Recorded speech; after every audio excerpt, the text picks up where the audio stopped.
السلام عليكم، كي دايرين؟ لاباس عليكم؟ كنتمنى يلقاكم هاد الفيديو في احسن الاحوال يا ربي.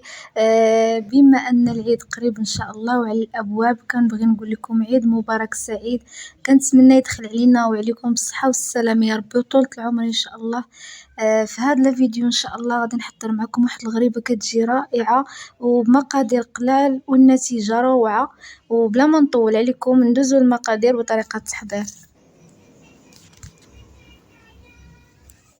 هنا بالنسبه للمقادير عندي هنايا 250 غرام ديال زبده مانغارين، كاس ديال الزيت د العنبه، كاس سنيده د العنبه، جوج خمارات حمرين ديال من فئه 7 غرام، جوج خمارات بيضين، واحد فلون د الكراميل، وعندي كاس ماء عامر ما بين الجنجلان، واللوز طحنته.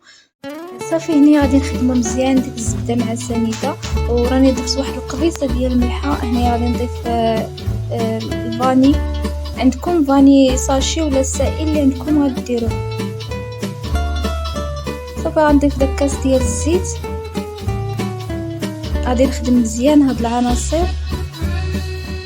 واحد الحاجه، داك الفلون بالكراميل الصراحه كيعطيها واحد لوغو خطير، غير جربوها ما غاديش تندموا.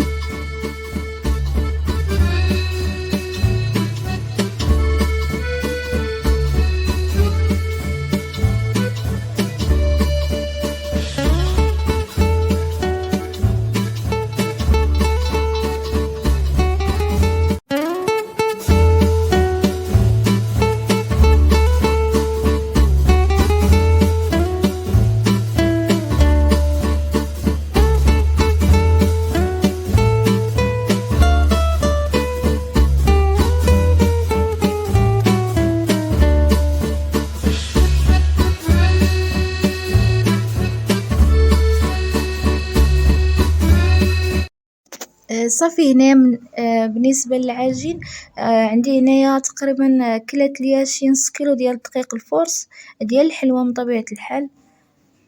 صافي غادي نجمع العجين ديالي على هذا الشكل.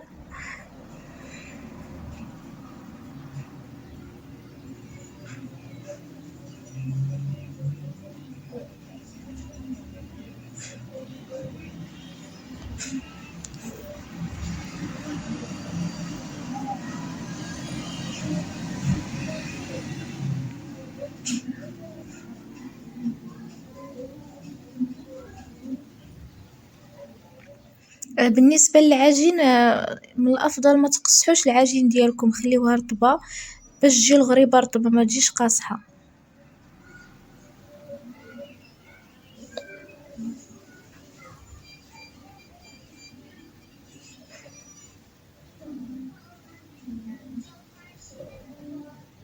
صافي هنا من بعد ما جمعت العجين ديالي،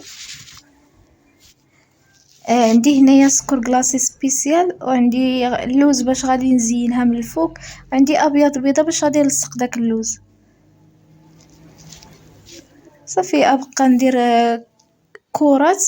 عندي هنايا لاطه ديال البهله، نتوما اللاطه اللي عندكم راه غديروه فيها، ماشي من الضروره تكون ديال البهله. انا فضلت نديرها في ديال البهله، الصراحه جات مشقه احسن ما كنديرها في لاطه عاديه. صافي كنستمر بهذا الشكل هذا. الفيديو راه شرح راسو كلشي واضح. صراحه كتجي رائعه هاد الغريبه، غير جربوها، وبالاخص داك الفلون الكراميل كيعطيها واحد النكهه. صراحه ما غاديش واخا نشرح لكم تنعيا حتى تجربوها وغادي تشوفوا.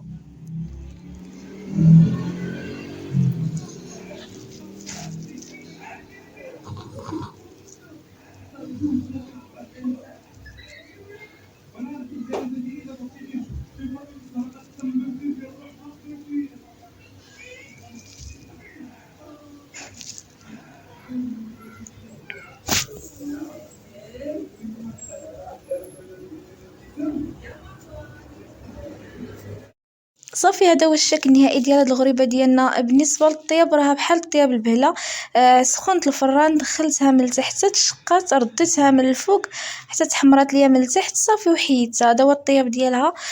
كنتمنى تنال الاعجاب ديالكم وتجربوها، راه صراحه دغيا كتوجد.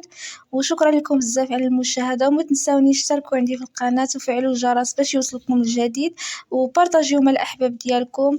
وعيدكم مبارك سعيد، وشكرًا لكم بزاف وإلى الملتقى.